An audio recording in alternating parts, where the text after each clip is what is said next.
So, we will be reading some excerpts from T. Lawrence's Seven Pillars of Wisdom. And this book is a difficult book, and it is very detailed historically. You'll see it's a work of history, and history is quite interesting and quite important.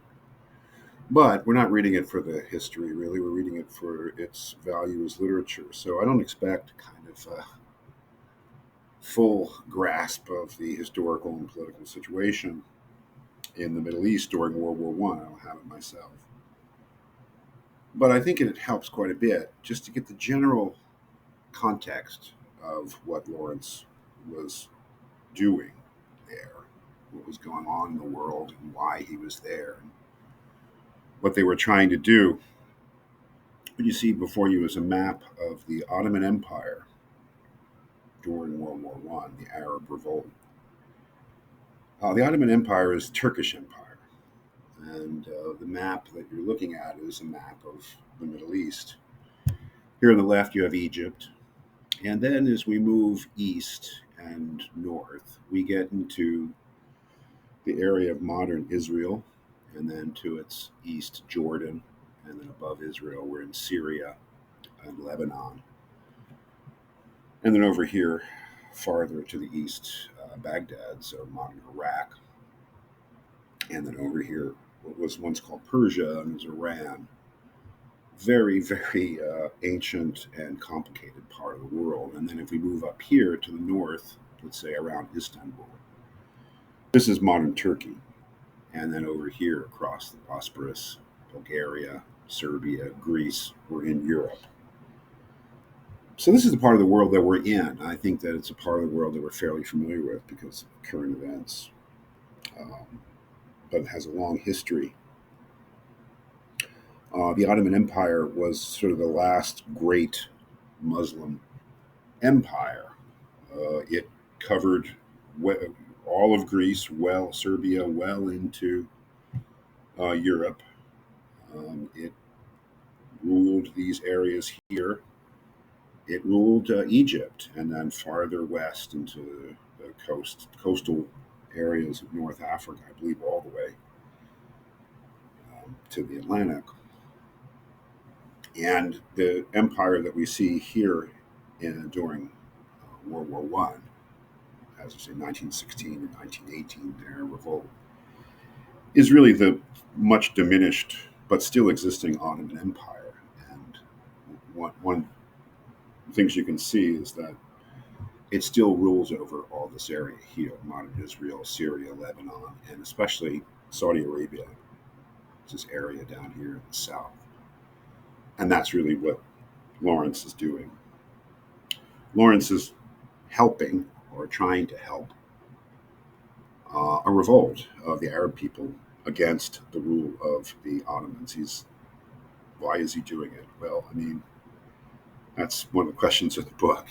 Is he doing it because he wants to free the Arab people from Ottoman rule? Is he doing it rather as an agent of the British government? Because World War One is happening, and the Turks are on the side of the Germans.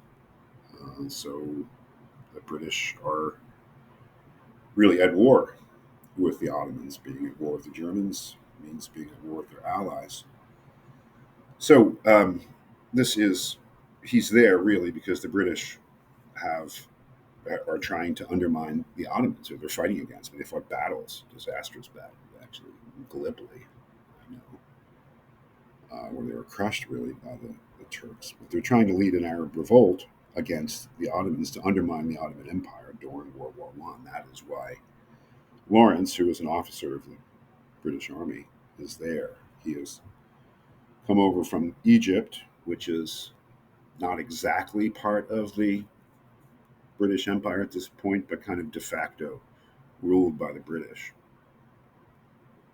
Uh, I think at the beginning of the war, it was still officially part of the Ottoman Empire, but not really.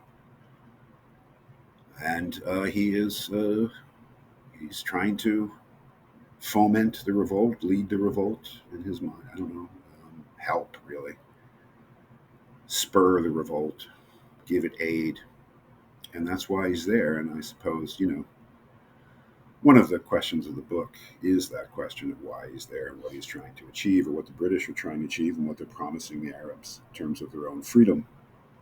Um,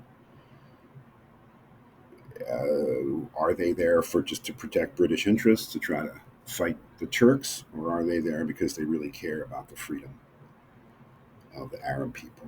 So this is kind of what's happening in the broadest way. I hope it helps. Um, to give you a sense of, you see the details in what he writes, but just a general thing. It's a place with a long history, and Lawrence is very aware of that history. I mean, these are biblical lands, right? And they have been around in our literature forever, really, since the beginning. I mean, you might have read the Gilgamesh, which takes place, in this area here, this Fertile Crescent between the Tigris and the Euphrates. This is the area here of the biblical land of Israel and the biblical lands of Egypt. Of course, the Arab lands, Mecca and Medina, is the origin of Islam.